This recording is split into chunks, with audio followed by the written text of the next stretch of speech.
Right, so I was thinking about the other day, I haven't done any electronics or anything really for a long time because of my situation with my health issues, my financial situation, lots of things, right? But, when I was working on the Meg, which is basically my version of the Meg anyway, the motionless electromagnetic generator, which is very much um, the same thing as what um, anyway, I forgot his name now. Bearden. Yeah, it was Bearden, wasn't it? John Bearden, I think. Anyway, so I was thinking, right, I really need to try to explain something about Lenz law, the simplified version of Lenz law, anyway. But normally, when you take a current or a voltage out of a coil, a generator, right? Every action equals an equal and opposite reaction, right? It actually imposes a drag on the input coil. It slows things down. That's the conventional way of looking at it, right? But there's also another aspect to it, which is positive and negative Lenz effects. Because there is an equal opposite reaction. Remember that. It's important. For every action, there is an equal and opposite reaction, right? So, if you have two, I'm going to use my other pen. This is useless. You want me to see what I'm doing? I can find the damn thing. Right. So, in some of my early designs that I built, one of the original things I built was the rotary system. We had issues because of the speed. The variation of speed caused things to go out of tune. But I'm going to use that to demonstrate what I'm on about. So we have our core material, right? This is our core material, right? And we had a north-south on the rotary system on this side. And we have a south on this side, right? Are you with me so far? So remember, we think about this in terms of positive negative, right? Because it's easier to think of it like that, right? So we had a situation of the rotary system where the magnets on the rotors, and these are the rotors, and as these rotors were revolving at a certain speed, they induced a magnetic field in the core material. So south, it will be attracted to north naturally. So we have a magnetic circuit going through. So this basically works similar to the Meg, right? And I'll explain that in a minute. I'll try anyway. So our coils, I had two coils. I had a coil on this side. I had a coil on this side. And these coils were the secondaries, right? Secondary.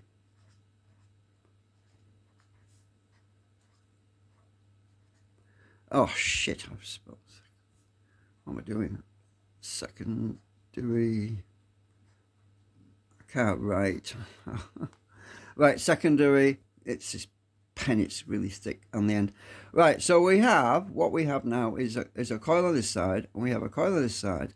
And I had some magnets in the middle, which were I'd put there to try to cancel the Lenz effect. But in reality, they might not even be needed because I had these magnets that were a concentric system, right? I had a concentric array in the middle.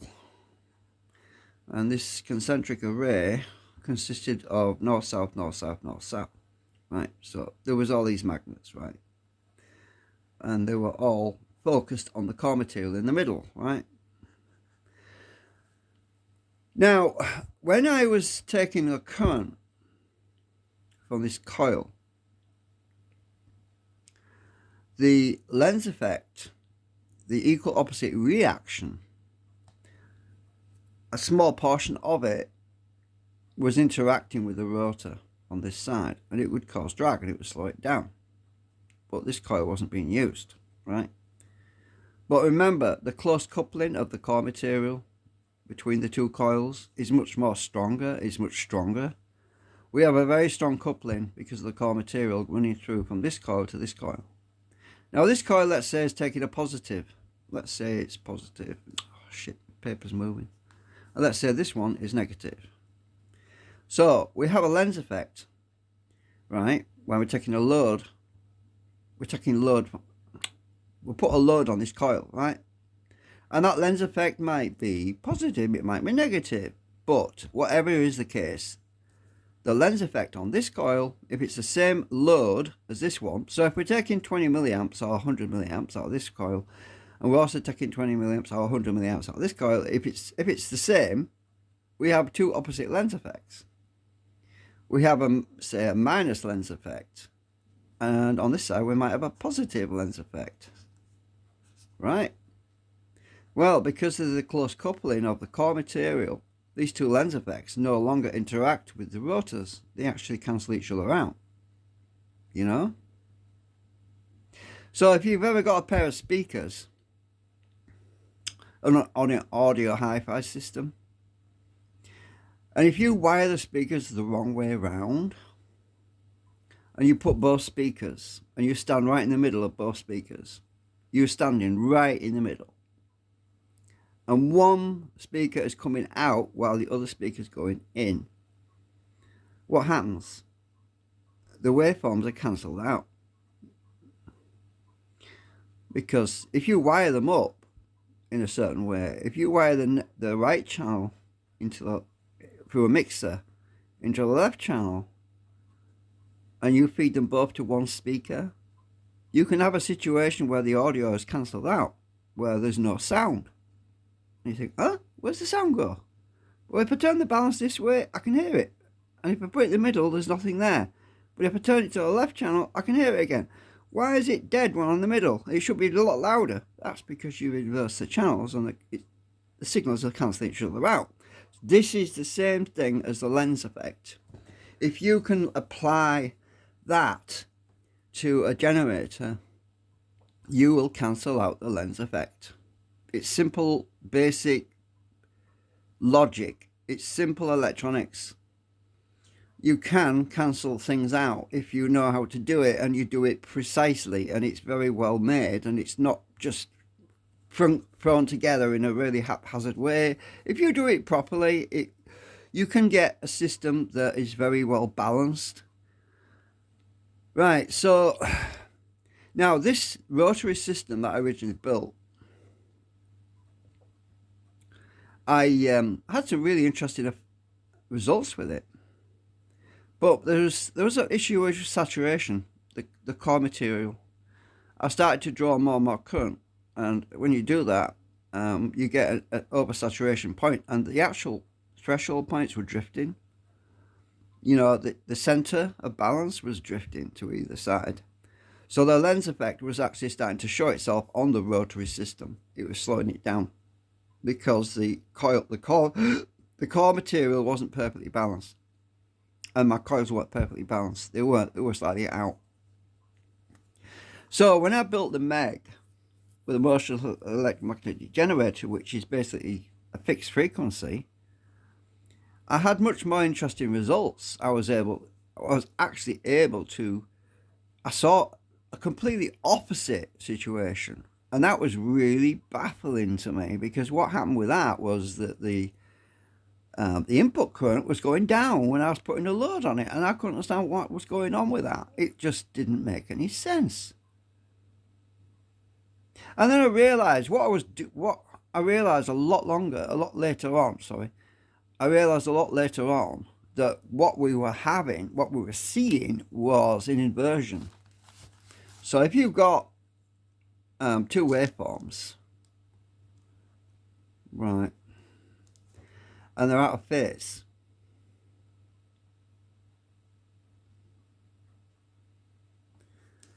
two waveforms completely out of phase, what would happen when the load on one coil is put there, and also a load on the other coil is put there, we were seeing amplification. We were actually seeing, instead of seeing a load that was dragging the input down, we saw an amplification where the output was increasing because they were out of phase. They weren't cancelling each other out. I might have drawn that wrong actually. But anyway, if you couldn't understand what I'm saying, if you have two loading systems out of phase with each other, the actual load, oh, my pasty is ready. I just warmed up a pasty. I need to go and get that. Anyway, just think about this bit. Forget that, because I think I messed that up. But if you have a lens effect, and one is negative, one is positive, you can get the two lens effects to cancel each other out so they don't impact the input system. Anyway, that's basically it. I'm going to eat my pasty. Bye for now.